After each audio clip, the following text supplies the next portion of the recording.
Bonjour à tous et à toutes, bienvenue sur cette vidéo.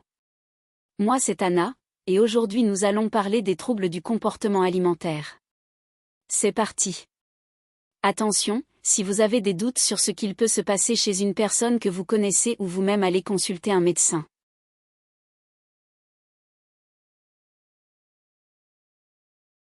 Pour commencer, nous allons poser les bases de ce qu'est les troubles du comportement alimentaire.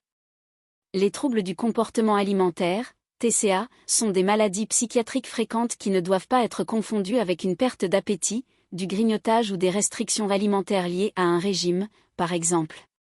Médicalement reconnus, ces troubles sont potentiellement mortels et nécessitent une prise en charge multidisciplinaire adaptée. En effet, c'est une pratique alimentaire anormale associée à grande souffrance physique. Certains auteurs mentionnent que les comorbidités touchent jusqu'à 70% des personnes souffrant de troubles alimentaires, troubles de l'humeur, plus de 40%, troubles anxieux, plus 50%, comportement d'automutilation, plus 20%, et consommation de substances, plus 10%.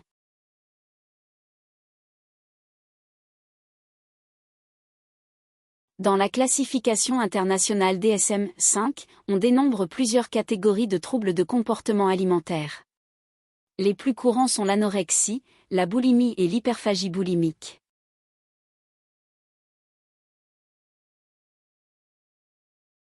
L'anorexie mentale est une restriction alimentaire visant une perte de poids significative.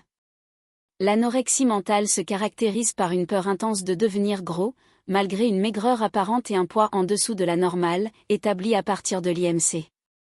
On retrouve aussi des conduites interférant avec la prise de poids, alors que celui-ci est significativement bas.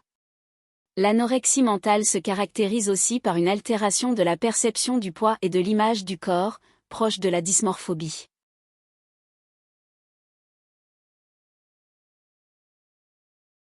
La crise boulimique correspond à l'ingestion d'un volume alimentaire largement supérieur à la normale en un temps limité, de moins de 2 heures en général, de manière compulsive ou ritualisée. La survenue de ces crises est associée à des sentiments de honte, de culpabilité et de perte de contrôle. Les personnes boulimiques mettent souvent en place des comportements compensatoires pour neutraliser leur prise de poids, vomissements, prise de laxatifs ou de diurétiques, période de jeûne et exercices excessifs.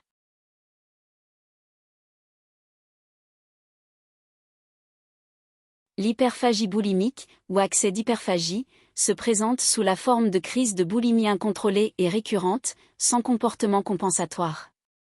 Généralement, une certaine restriction est observable, ce qui renforce les pulsions alimentaires. L'absence de comportement compensatoire est ce qui différencie l'hyperphagie de la boulimie. Hyperphagie boulimique, ou accès d'hyperphagie, se présente sous la forme de crises de boulimie incontrôlée et récurrentes, sans comportement compensatoire.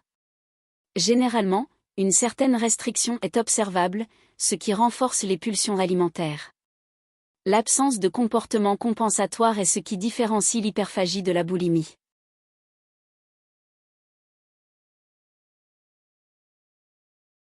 Il s'agit d'une régurgitation ou d'une remastication des aliments qui peut durer des heures. Ceux-ci sont à nouveau mastiqués, ruminés, puis généralement ravalés, en l'absence de nausées ou de sentiments de dégoût. Cette pratique, qui remplace l'alimentation adaptée, a pour objectif de tromper la frustration de faim, et survient après un repas. Le méricisme est un trouble du comportement alimentaire lié à la notion de plaisir. En effet, par cette remontée volontaire des aliments, la personne revit, inconsciemment ou non, la satisfaction qu'elle a vécue lorsqu'elle les a ingérés. Le méricisme est souvent associé à l'anorexie mentale.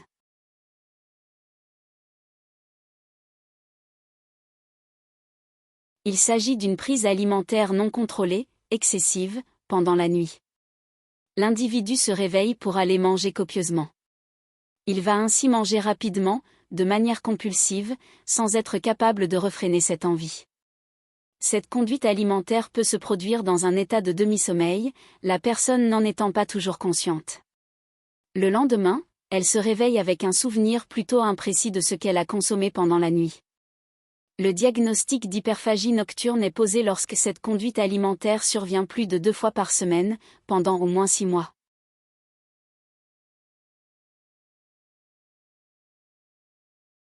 La potomanie est un trouble du comportement alimentaire qui se définit par un besoin irrépressible de boire en grande quantité, principalement de l'eau, polydipsie, ou de l'alcool, dipsomanie.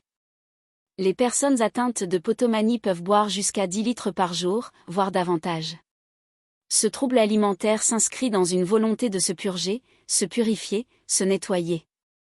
Il peut également avoir pour objectif de se remplir l'estomac au maximum et être associé à une anorexie mentale. Et c'est une fin de vidéo, j'espère qu'elle vous a plu. N'hésitez pas à vous abonner, aimer et commenter. Je vous dis à samedi prochain pour une nouvelle vidéo.